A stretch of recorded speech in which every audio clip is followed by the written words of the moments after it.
hey bro, we gotta go to the bar and get hella crunk up. Except for it's 2020, so I can't hang out with my friends, and bars are closed to going in and drinking in a lot of places, and don't really like going if I don't have people to hang out with, so I'm gonna buy a bottle of Everclear and drink it all at home.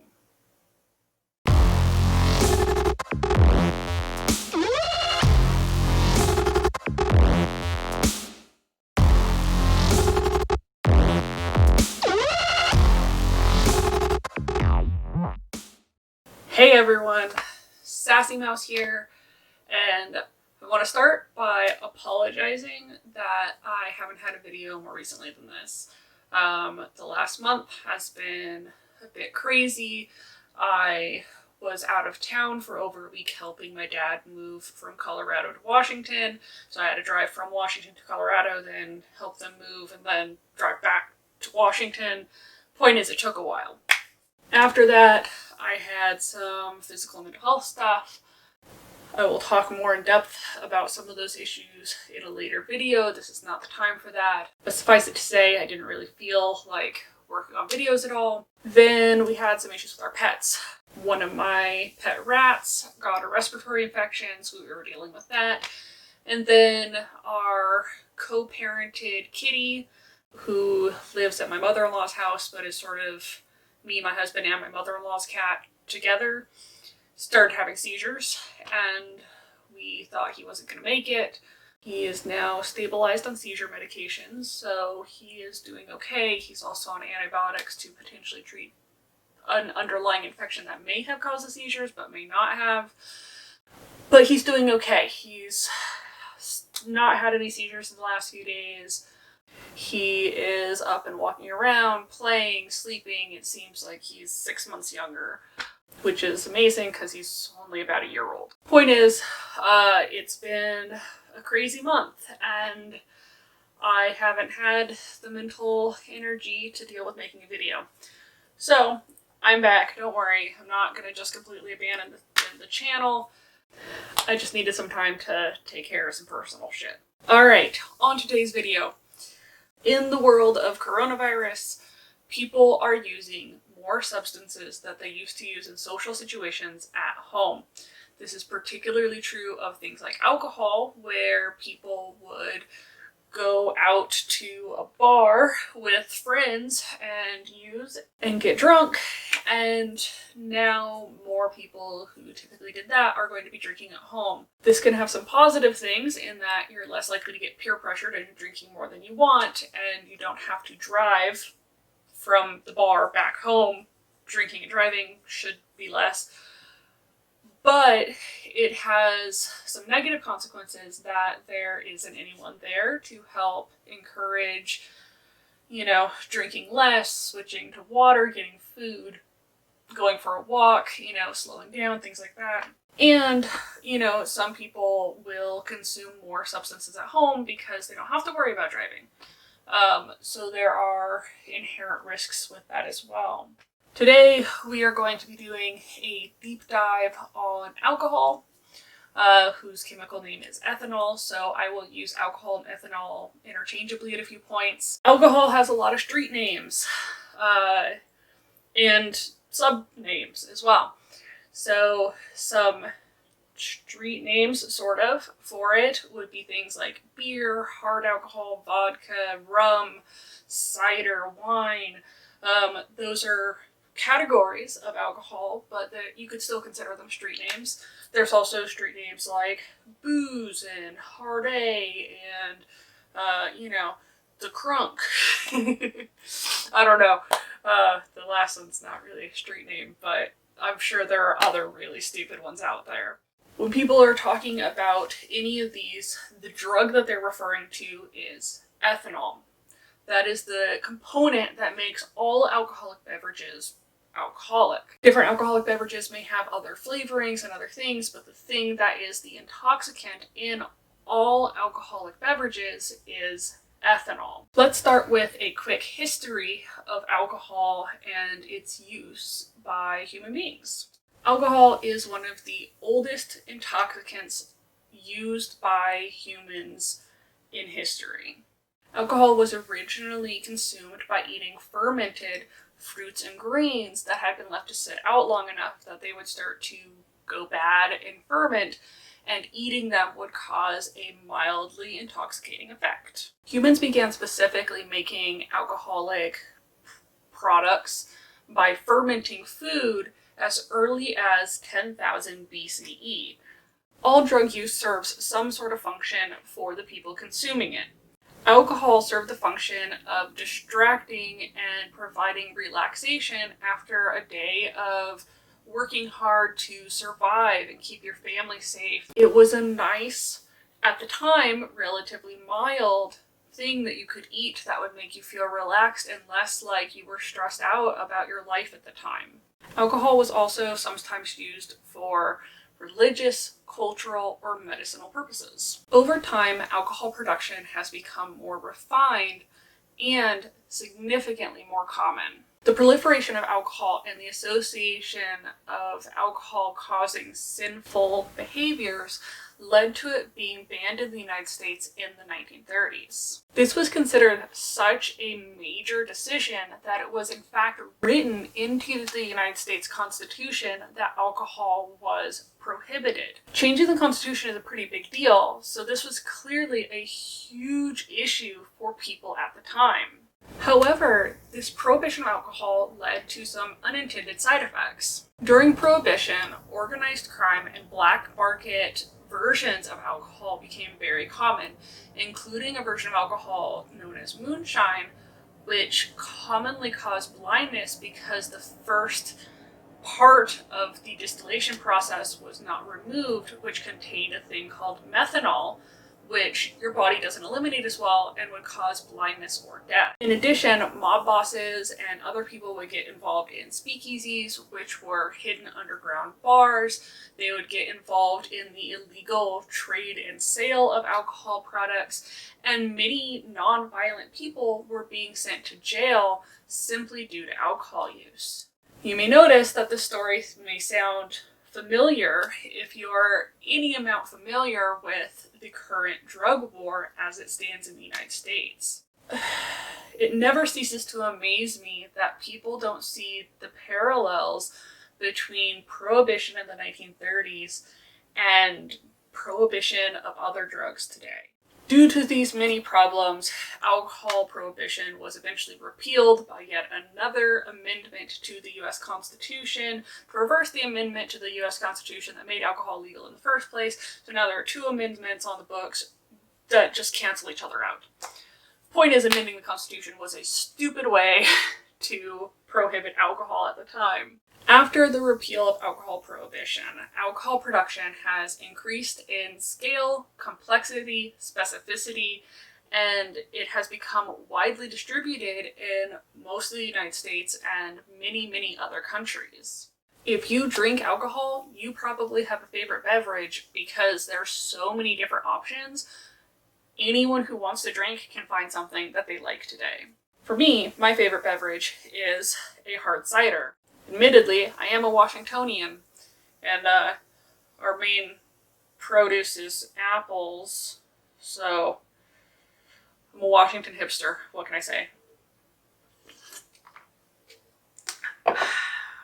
Due to the proliferation of alcohol today, alcohol is one of the most commonly used drugs in the world, although it is not the most commonly used drug.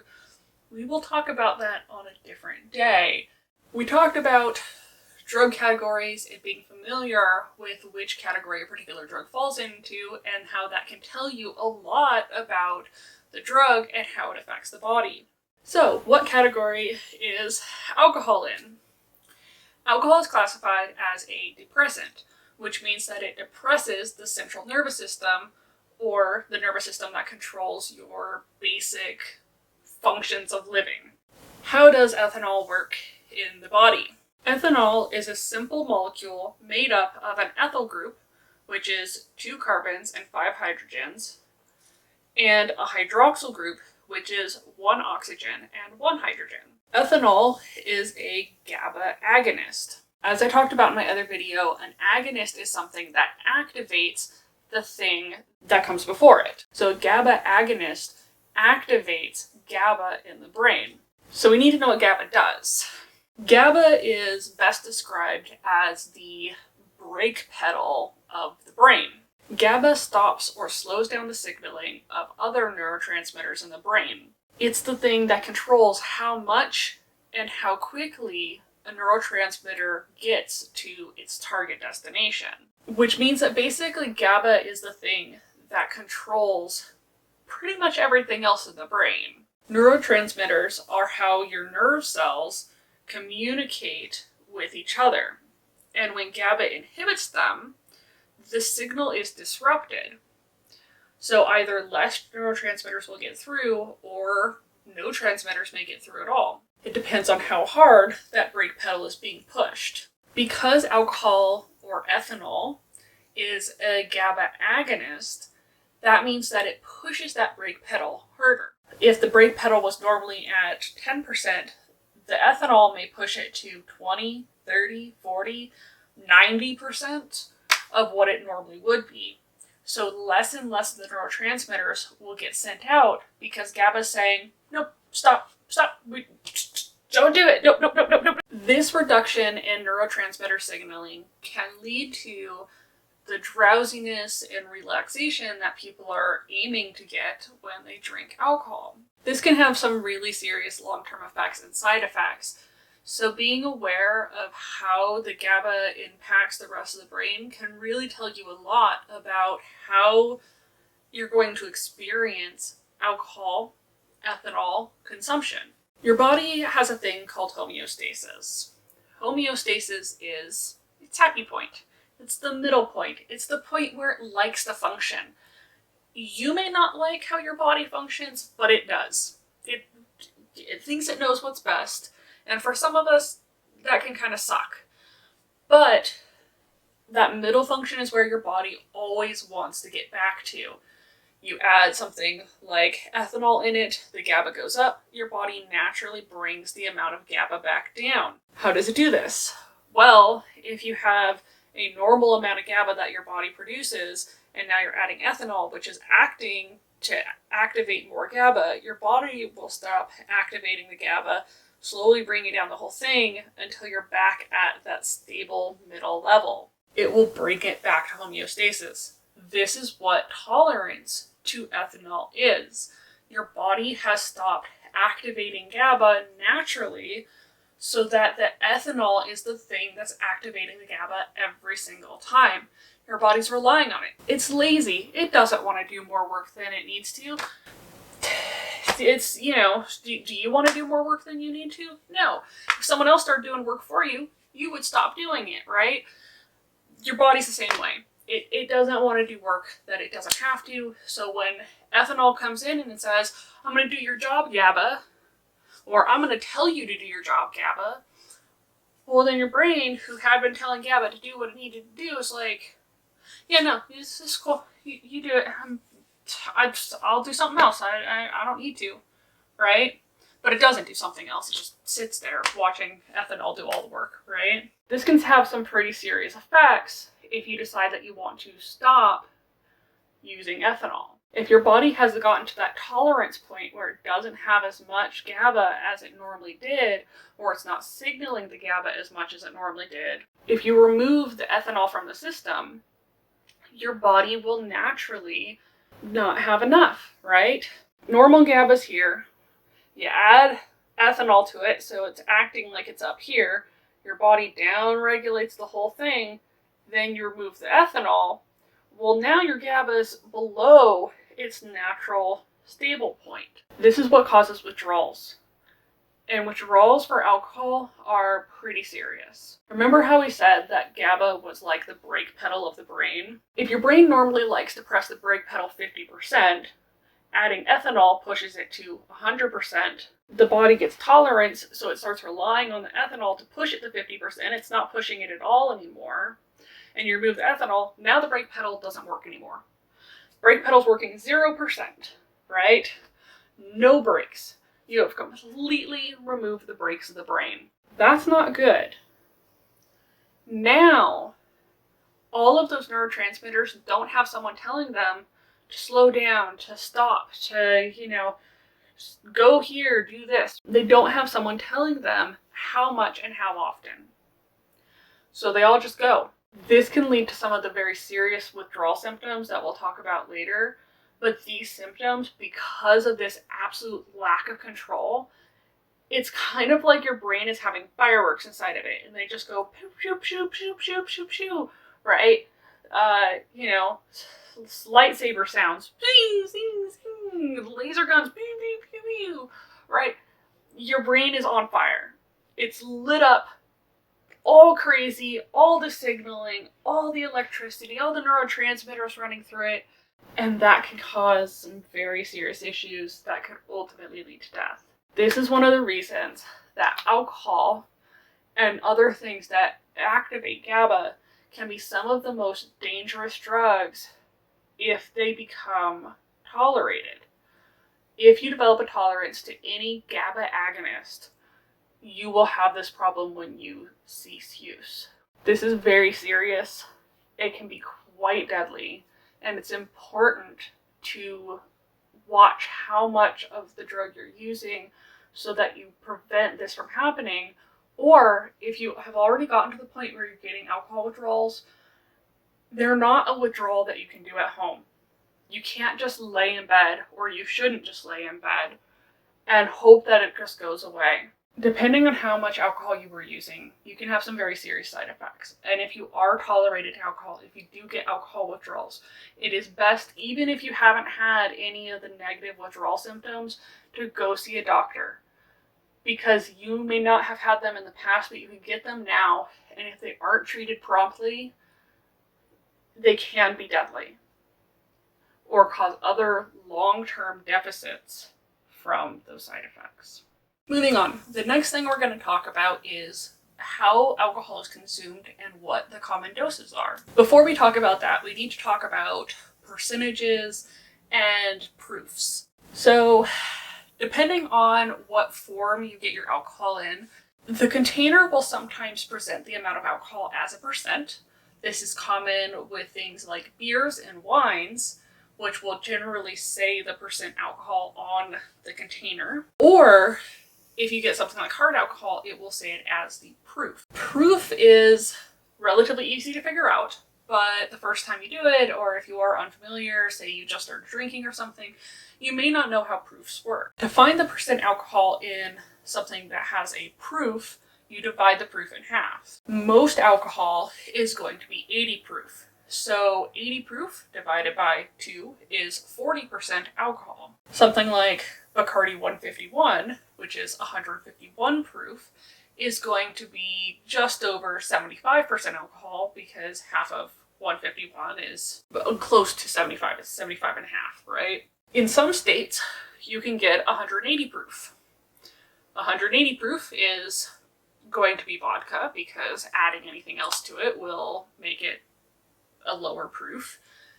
And it's going to be 90% alcohol. The highest proof you could possibly get would be 200 proof, but that's more likely to be found in a lab because 200 proof or 100% alcohol likes to bond with water, so the minute you open it, it's probably going to bond with a little bit of water, and it's not going to be exactly 100% alcohol. Point is, it's complicated. However, knowing this, you can figure out how much you should be drinking of a particular thing for an average common serving size of alcohol. For pure ethanol, a single dose, so this is 100% ethanol, 100% alcohol, 200 proof as it were, a dose is 0.6 fluid ounces. For 80 proof, 40% alcohol, most of your powder alcohols are going to be this. An average dose is 1.5 fluid ounces. For your average beer or cider, like I said, I'm a cider lady, so I like my ciders there. Most of those are going to be about 5% alcohol, and a 5% alcohol beer or cider is going to be 12 fluid ounces as an average dose. Now, as I said, different beers and ciders can have different percentages. So if your beer or cider is above a 5%, you may have to drink slightly less depending on how much it is.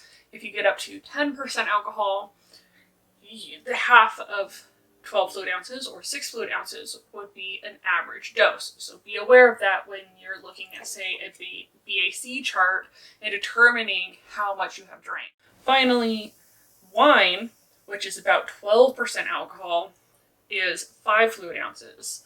This will be your average wine glass. Although be aware that different wine glasses can have different volumes, and obviously you can consume different amounts that way, right? So know your wine glasses, because there are some wine glasses that can hold an entire bottle of wine. They're very fun and can get you very drunk without you realizing it. Another important thing to know is a BAC chart. BAC charts differ between male-bodied people and female-bodied people because you metabolize things different. Trans people may have a slightly different challenge depending on where in their transition they are. When in doubt, go with the lower number, which is generally going to be female-bodied, because that will reduce the chance that you overdo it and accidentally drive drunk or drive under the influence, or depending on how much you're consuming, it will also tell you whether or not you're getting close to the risk of having death due to alcohol overdose. Check those charts. It's really helpful. Your average person eliminates 1 standard drink per hour. That means that if you drink 1 drink an hour, you're pretty much good to go. It'll be gone no matter what, right? However, if you are a smaller person and you drink more than that, you can easily get over that legal limit quite quickly. So be aware of that. If you're around the 100 pounds or less, you are much more likely to accidentally drink too much and go over the legal limit or put yourself at a higher risk for alcohol overdose than someone who is, say, 150, 160, 200 pounds, right? Your 200-pound friend, I mean, they can just toss them back, right? It doesn't even affect them. If you are a tiny person, be really careful with how much you drink. We don't want anyone going to the hospital because they miscalculated how much they could drink. There are also some common sayings about drinking that have a tiny bit of truth to them, but the bigger issue is the ethanol content. So there's that famous saying,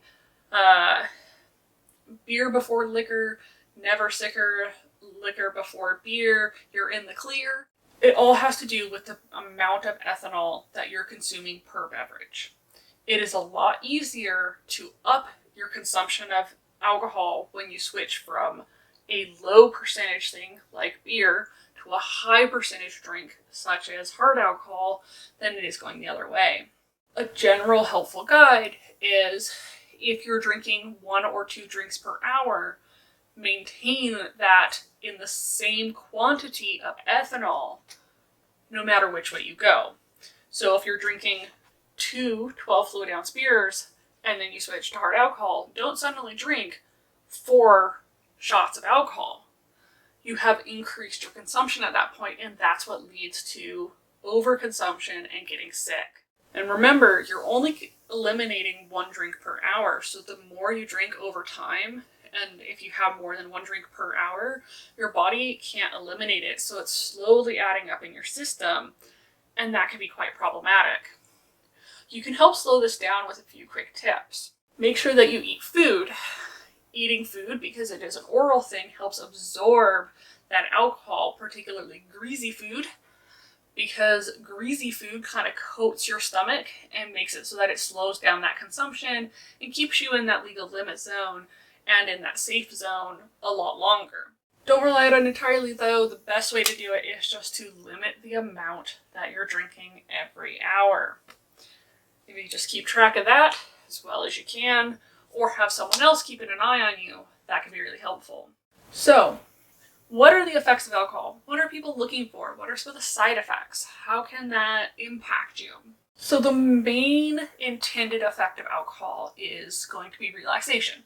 That's the main reason people drink it. Relaxation, reduced inhibitions, feeling more chill, being able to chill with your buddies, right? That kind of thing is going to be what people are looking for.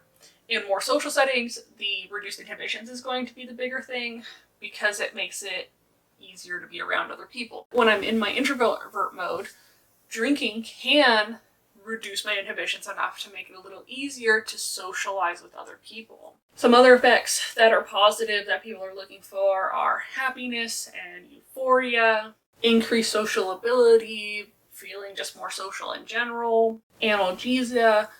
Ethanol can reduce the sensation of pain in your body, which can be helpful. Although it can also mean that you wake up the next morning with a bunch of bruises and you have no idea where they came from. It can cause slurred speech. It can also cause stumbling or ataxia, difficulty with movements. Walking can become quite difficult. You can have a lot harder time keeping your balance, particularly if you're already a clumsy person like I might possibly be. Alcohol can make it difficult to focus on things. It's definitely not something to use if you're, say, studying for a test or a particular activity.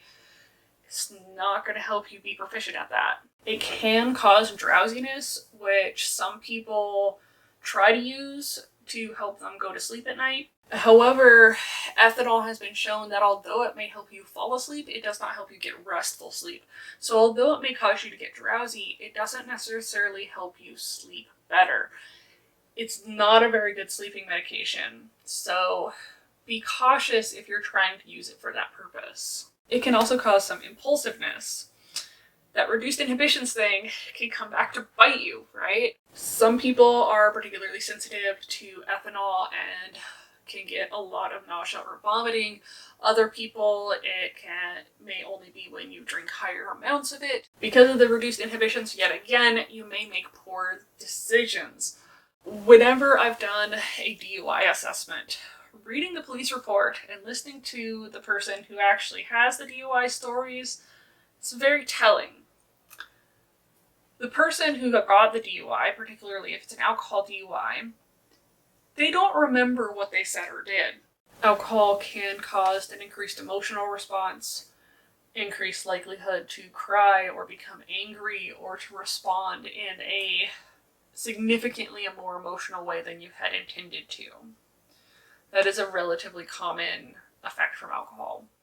Drinking can also cause blackouts, loss of memory. It is not a fun way to experience any drug, in my opinion. I would prefer to know what happened and be able to have a memory of the experience. Maybe I'm just a catalogist. I don't know if that's a word, but it should be. I'm a catalogist of experiences, so I prefer to remember the things that I have done and the things I've experienced. And although I have definitely done things where I have led to blacking out, I don't like those experiences as much as the ones where I get to remember it. Finally, probably the most serious side effect of drinking is loss of consciousness. Loss of consciousness and blacking out have a serious downside outside of just the side effect itself. Do you know what the most common date rape drug is? It's probably not what you're thinking. The most common drug used in sexual assault is alcohol. Most people, if they hadn't been asked in a video about alcohol, would say it was GHB or roofies or maybe ketamine, although I don't understand how that one works. Not that I don't want to date rape anyone, so I definitely have some questions. Alcohol is the most common date rape drug. It is used in many assault cases because of its ability to incapacitate the person being assaulted. It is never your fault if someone assaults you. However, if you can control your drinking, you can have a tiny bit of control over an uncontrollable situation. I hope that you are never assaulted. I hope that if you have been assaulted, it never happens again and that you got justice for it. Unfortunately, drinking is such a common part of it that it needs to be talked about here because it is a common element of sexual assault. Please be safe. Now that we've talked about that depressing topic, let's move on to the depressing topic of overdose. Low recreational levels of alcohol can be very fun. They can make a night more enjoyable. They can make you feel more social, more relaxed. They can be a nice side to a lovely dinner. It's a part of our food stuff. It's a part of our social culture. It can be a part of religious ceremonies to this day. However, consumption of alcohol in high quantities can lead to an overdose. Overdoses can be very serious. Someone who drinks too many drinks in a short period of time and has an alcohol overdose can have these symptoms. They may lose consciousness, lack of a response to stimuli, particularly painful stimuli, just like with an opiate overdose, and we'll talk about this in a different video, but the best way to check if someone is responsive or not is to rub really hard on their chest right here. It hurts badly. So if the person does not grunt or move, that's a big red flag, and you need to get that checked out. Vomiting, particularly if the person is unconscious, they can aspirate the vomit. Make sure you put them in the recovery position. They may also experience seizures, which is obviously a very scary thing to have happen. Because it's a depressant, overdose on alcohol can cause slow breathing, which can lead to the lips turning blue or the fingernails turning blue. It's a very scary thing to see. If you do see that, definitely try to give them rescue breaths. That will at least keep their brain functioning until a paramedic or medical professional can get there. Their skin may also get cold. That's a pretty scary symptom as well because they're not getting enough blood flow. If you come across someone who is having any of these symptoms, check if they are okay. Put them in the recovery position first and evaluate. Are their lips blue? Are they responsive to their name? Are they vomiting? What size are their pupils?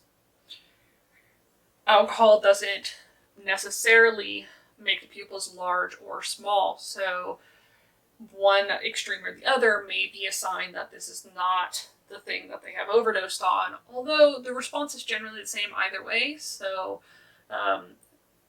it can be a piece of information, but it mostly helps you relay information to paramedics or an ambulance dispatch person.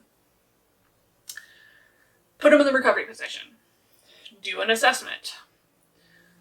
If they're not breathing, blue lips, blue fingernails, flip them back over and start giving them rescue breaths. If they start to vomit, roll them back over. Roll them back over. The whole purpose of the recovery position is to put them in a safe spot where they can vomit without inhaling it. So roll them back over into that recovery position. If they keep trying to roll back over, you can put something like a backpack up against their back. It'll help keep them in that position so that you can do what you need to do. Calling an ambulance early is a really helpful thing.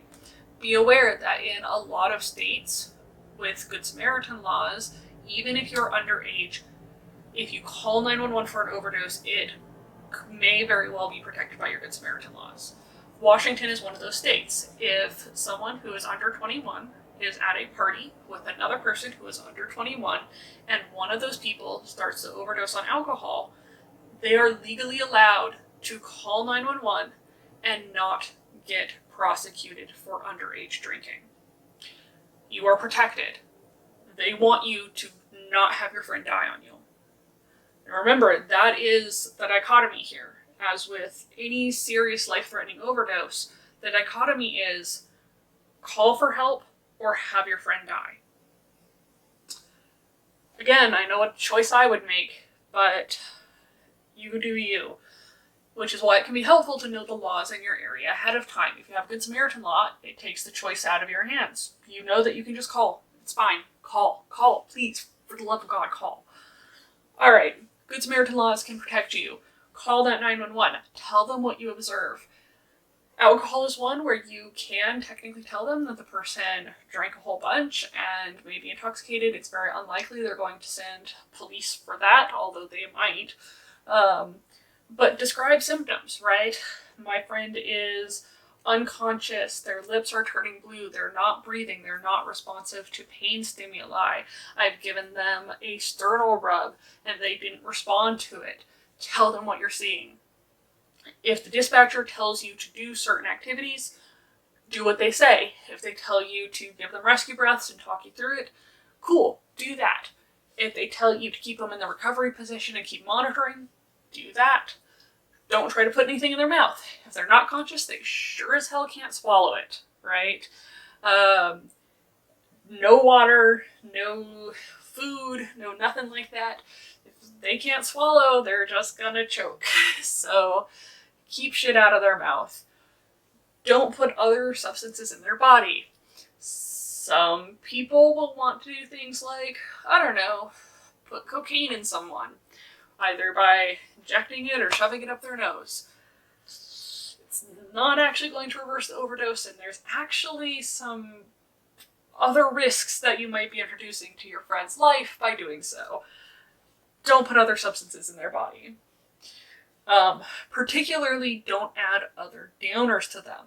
Don't stick a benzo under their tongue. That's just a bad call. You're adding a downer plus a downer. That's going to increase the likelihood that they're going to die. Don't add things, right? Only focus on keeping them alive. Put them in that recovery position. Do the sternal rub. Check if they're turning weird colors. Maybe give them rescue breaths. Stay on the phone with the ambulance dispatcher. When a paramedic comes, explain what you've done, how long your friend has been like this, and pass your friend off to them. They are better equipped to deal with it than you are. It's okay. The consequences can be dealt with later, right? No matter what, the consequences can be dealt with later. Just give them to the paramedics. They will help your friend. Now let's talk about withdrawal symptoms. There are very few drugs that have fatal withdrawal symptoms in and of themselves. Some drugs may have no withdrawal symptoms at all because they are typically not used in such a way that people develop a tolerance. However, alcohol is one of the few drugs that you can die from the withdrawal symptoms by themselves. The withdrawal symptoms from alcohol use include headaches, nausea, tremors, anxiety, hallucinations, and these can be both audio, visual, tactile. Any of your senses, you could potentially have a hallucination during alcohol withdrawals. Seizures, which is the real scary one and the one that is most commonly associated with the final symptom, which is death. Alcohol withdrawals are one of the things where you shouldn't just blow it off and say, oh no, I'll just sleep it off at home. If you're at the point where you're starting to get shakes or feeling really bad, or you're hearing voices, or you have tingly skin, or you have had a prior seizure after ceasing alcohol use, it is very, very, very important you seek medical help to get through these withdrawals. It's an unfortunate reality, but alcohol withdrawals are not something that is really safe to go through at home by yourself. Bad things can happen, and without someone else there to help mitigate the side effects, they can be deadly. So, go to a doctor's office. There are many withdrawal management centers. ERs can do it. There's a lot of different places you can go to manage your withdrawal symptoms. Drinking has some health risks that can be both short-term and long-term. Obviously, the biggest short-term one is going to be an overdose. Overdosing is going to be the most risky thing in the short term on any given drinking night. However, long-term alcohol use can cause some other health risks. Some of the most common health risks for chronic alcohol use include liver cirrhosis, alcoholic hepatitis, which is basically your liver becomes inflamed because of alcohol use, fetal alcohol syndrome. If you consume alcohol while pregnant, this can happen to a fetus and can lead to a number of serious side effects, including facial deformities, learning difficulties, developmental delays, ADHD, and numerous other health and mental health issues. Brain damage can be a side effect of alcohol use, particularly if someone has experienced an overdose or multiple overdoses. This is particularly true if they were not breathing for an extended period of time, they started to have seizures, or it can happen if they had seizures from alcohol withdrawals that were not treated. Be very careful with some of the more serious things that can happen from alcohol use, such as overdoses and withdrawals. Drinking can increase your risk of cancer, particularly throat cancer or stomach cancer. And of course, there's increased health risks due to risky behaviors. If you decide to, drive drunk, you're likely to get in an accident and have health consequences from that. If you decide that you think it's a great idea to jump off a bridge into a river, you might be fine. You also might seriously injure yourself if you haven't done it before, but you think it's a good idea because you're drunk. All of this can be avoided by reducing the amount that you drink in any given time. Whether you drink regularly and make sure to drink a lower amount in a day, ideally less than 1 drink per day, or at most 1 drink per day, or if you binge drink, try not to drink more than 6 drinks in a session. There are, of course, other risk factors associated with drinking. As I said, sexual assault is one of the big ones. Alcohol is the #1 date rape drug. I'm going to say it again because you need to hear it. Alcohol is the #1 date rape drug. It is never your fault if you get assaulted. It is a lot easier to get away from someone who is taking advantage of the situation if you're not drunk. Weigh the pros and cons. Be aware of the risk. Obviously, driving drunk is another major risk factor. It's a risk factor to you, it's a risk factor to other people, it's a risk factor to your legal history, it's a risk factor to your health, it's a risk factor to the non-crashedness of your car. Driving drunk, it doesn't matter how much you think that you are in control and you have the skills to pay the bills. You don't. You don't. You just don't. If you know you're the kind of person who's gonna later on be like, oh no, I'll be fine, I can do it, hide your keys. Just hide them. Hide them ahead of time. Or don't drink enough to hit that BAC point where you are driving drunk. For people over the age of 21 in Washington and most of the rest of the United States, it's a 0.08 BAC. That means don't go above 0.08 and you won't be driving drunk. Regrettable decisions are another potential risk factor. Deciding to hang out with someone who you don't like, deciding to sleep with someone who you normally wouldn't sleep with, even if it is consensual. Sex plus alcohol doesn't necessarily equal rape. It can also equal poor consensual decisions about sex. It could also be, you could also have a good sexy time with someone who you love and care about. I mean, it doesn't have to be all doom and gloom. You can have a really good time doing the sexies on alcohol. But there are situations where it can go very wrong. So be aware that that is a risk factor, making regrettable decisions or making impulsive decisions that you later regret. Injuries are obviously a big thing, loss of coordination or making poor decisions. You can just hurt yourself. That's no fun. And of course, hangovers. All them dirty little hangovers sneaking in. There's actually a really quick tip to avoid hangovers that we'll talk about at the very end here. But hangovers, they just suck. They're no fun, right? Getting a hangover just kind of ruins your day after. It makes the whole night of having fun kind of not worth it. Alright, before we go into my harm reduction tips, let's talk about the legal status of alcohol. In most places, alcohol is legal.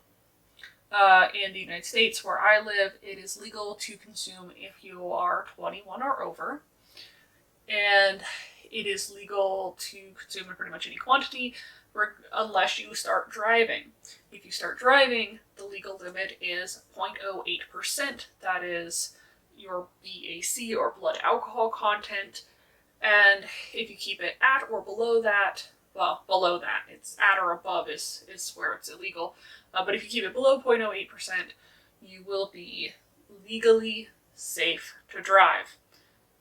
You may not be a better driver, though, or a good driver, so be aware that as you get closer to that 0.08%, your reactions are going to be slowed and less good. Your decision making is impaired already, so it may be better to cut off earlier before the 0.08. If you are under the age of 21 in the United States, it is generally illegal for you to consume alcohol or be in possession of alcohol. It's called minor possession.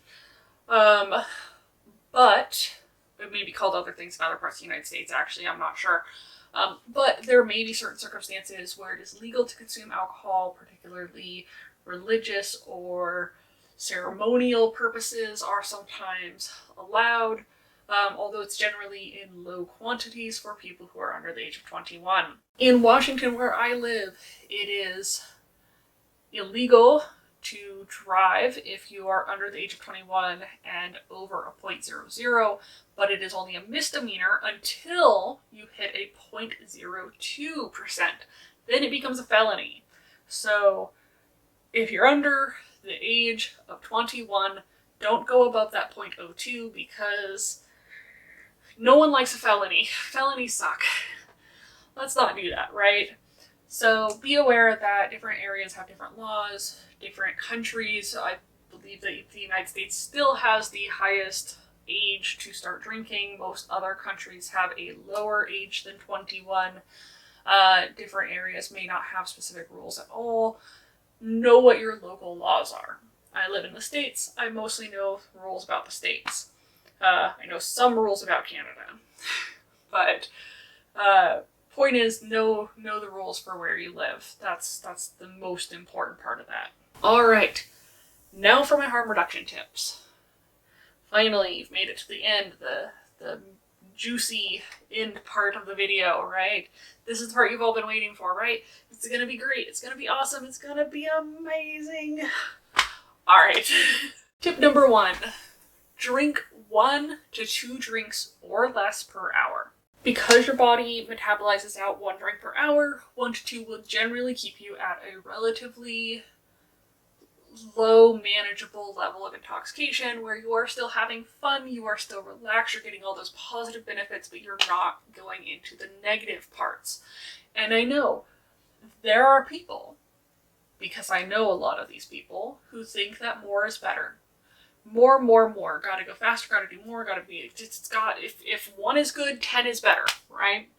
But the truth is that most people have a better time if they keep their intoxication relatively low, right? 1 to 2 drinks generally achieves this pretty well for people. Now, that said, if you drink 2 drinks per hour for 12 hours, you're going to be pretty damn intoxicated by the end of it because you're going over that 1 drink per hour that your body can metabolize. That said, drinking for 12 hours straight sounds like a challenge, and I'm not trying to challenge you to do it.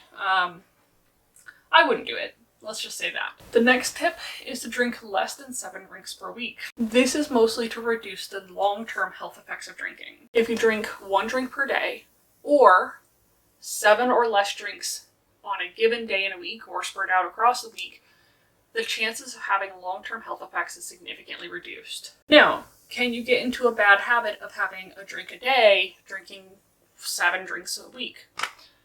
Yeah, that can still be problematic, but the chances of you having withdrawals, developing tolerance, or getting long-term health effects is reduced by keeping it at 7 or less per week. Ideally less. Ideally not drinking every single day. The next one is the one that I said for hangovers. The best way to prevent a hangover is drink 1 glass of water for every 1 to 2 drinks. Seriously, it's that simple. Most of the time, hangovers are caused by dehydration.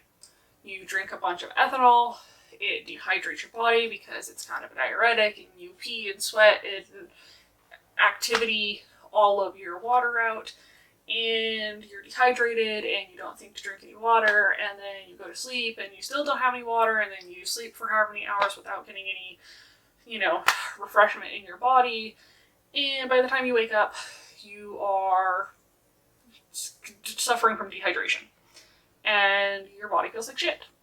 So 1 drink for every 1 to 2 drinks that you, or 1 glass of water for every 1 to 2 drinks that you drink.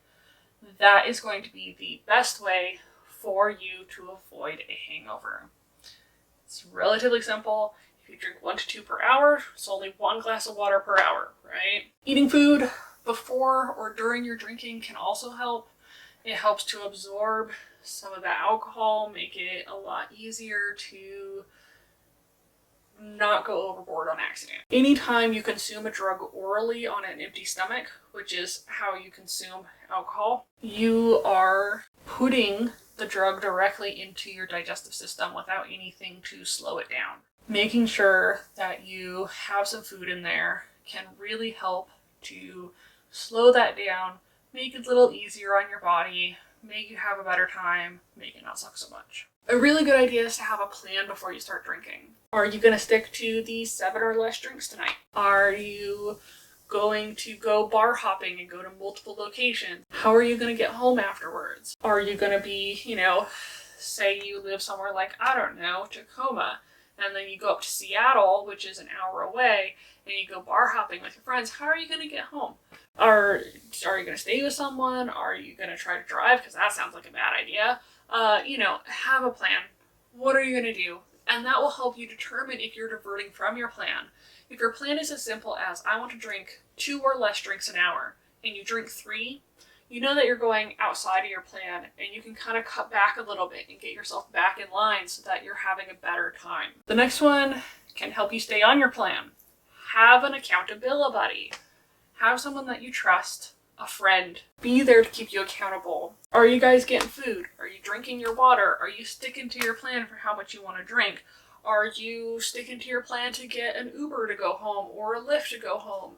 Did you plan out having a, sober driver person, name I can't think of, having a friend be your accountability buddy and you being their accountability buddy can help make everyone have a much better time.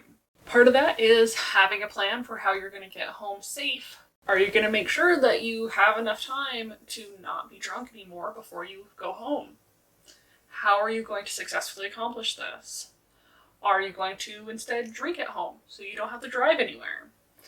Are you going to get an Uber, a taxi, a Lyft? Have a designated driver. That was the word I was looking for. How are you going to do it? How are you going to get home safe? The next one is something that people don't think about as much with alcohol, but it's drink in a place that has minimal physical risks, right? Drinking at your friend's house who has a bunch of weapons out may or may not be okay, but, drinking in a gun vault sounds like a bad idea. I've seen plenty of videos online of people going and drinking and shooting guns, and I know it's fairly common in some areas, but it sounds kind of like a poor life choice, particularly if you're drinking a lot. Are you drinking somewhere where you might make poor life decisions? Like, oh man, that bridge over that river looks really fun. I want to jump off and jump in the river. Are you going to do that? Have you ever jumped off that bridge before? Probably not. Probably not going to have a good time, right? So make sure that you kind of know what environment you're drinking in and that it is minimizing the physical hazards to you. The next one is directly related to that date rape drug problem. Keep your drink to yourself. Although alcohol by itself is the most common date rape drug, leaving your drink alone can result in people putting things that you don't want in it and can lead to a combination of both the alcohol, already the number one date rape drug, with another drug intoxicating you and leading you to be more vulnerable to sexual assault. Keep your drink to yourself. If you have to go to the bathroom or leave your drink behind, either finish the drink before you go. Generally, that's going to be minimal risk unless your drink is like one of those footlongs in like Vegas. Then you might want to be a little bit more careful about it. But either finish your drink or leave it with a friend who you know is not going to fuck with your shit, right? If you know your friend is going to be responsible enough to keep an eye on your drink and is not themselves going to mess with your drink, feel free to leave it with them, but make sure they know that they're keeping an eye on it for you. Part of that is staying with trusted friends. If you are going to someone's house party and you don't know everyone, or if you're going out to multiple bars or whatever, staying with people who you know and who you trust can both make your night more fun because you can share the experience with people who you love and care about, but it can also make your night more safe. It reduces a chance that someone's going to try to take advantage of you because you have someone else there who you can rely on to diffuse bad situations. Finally, remember, it's not fun if you don't remember it.